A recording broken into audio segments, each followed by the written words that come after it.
Today is Thursday the 30th of June 2016, and this is what they call a conventional tilt train replacement set.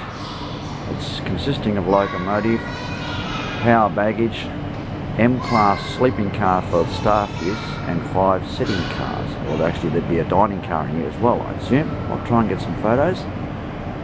And it's a train we call the Tiltlander. That's if you're a rail enthusiast.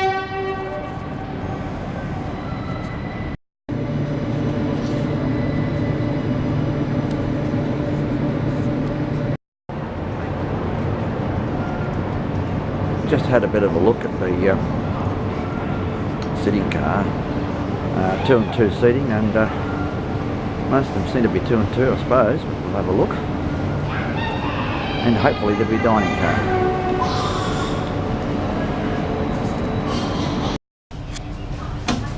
The interior of the dining car looks quite nice. Little glass partitions in between the tables, and the staff are working there, and also there is, the door shut on me, but there is a servery cut into the actual wall of the kitchen to allow people to buy snacks. So I'd like to go for a ride on this train at some time. The door opening and shutting.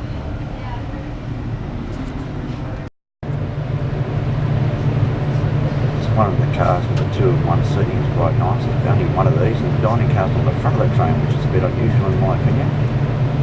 I'll attempt to get a little bit on the footage of the locomotive and the dining, I should say the sleeping car for crew use.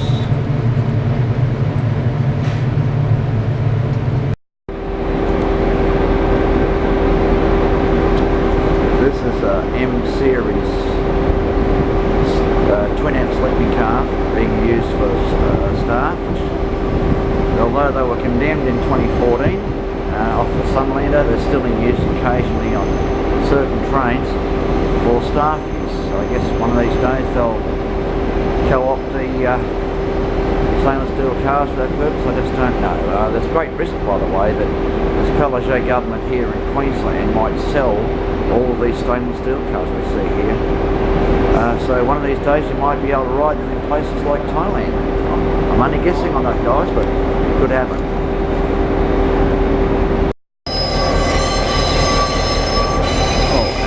By the way, a suburban train going out, but I mainly want to get a couple of moments of this train. This is the locomotive 2158, and I just got hunted by one of the staff here for walking past their magic little barrier that they put up. Anyway, this is the train, and shortly it'll be departing via the exhibition loop and heading up to Rochampton. And it is a train worth riding, and the way to do it for rail enthusiasts is to travel on a Tuesday on the tilt train to Rockhampton, or you can go shorter distance, say maybe Bundaberg, and on the Wednesday coming home to Brisbane you will have this train, which we call the Tiltlander.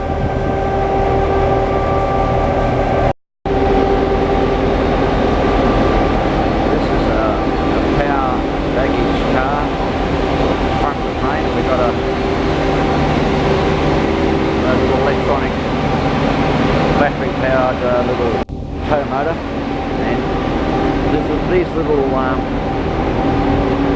wagons, I suppose you'd call them, are for loading on things such as luggage, almost entirely for luggage in this case, and they do have a similar function to haul, I guess, some refreshments. They have load up the dining car with food and so on. There's a kabocha train coming into this platform here, on platform 9.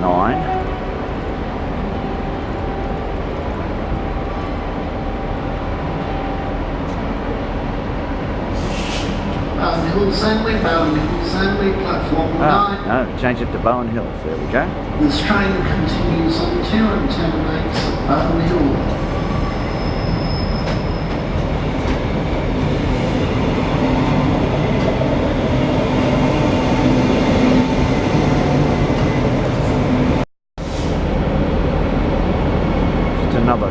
the locomotive and power van on this Tiltlander, and operationally I don't understand something here, and I would like somebody who's railway enthusiast perhaps to answer that for me.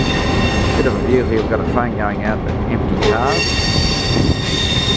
The question is, why is the tilt train and I guess the Tiltlander service not operated in a way that you would expect? In other words, why is it there's a tilt train leaving on a Tuesday and going to Rockhampton then, but on Wednesday morning out of Rockhampton there is this locomotive haul set? So what happens to the tilt train? Oh, we've got this train going, and we'll get a bit more and get ready to go home.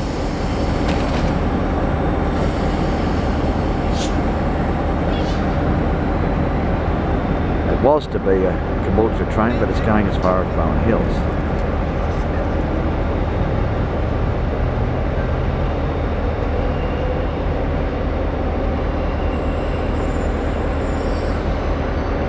As I said, I can't understand the logic of any of that. The tilt runs out of Brisbane on Sundays, Tuesdays and Fridays. But as I said, does not come back when it goes up on Tuesday, on the Wednesday as you would expect. So somebody can perhaps contact me and tell me what's going on. Anyway, I hope you've enjoyed looking at this little movie of the Tiltlander.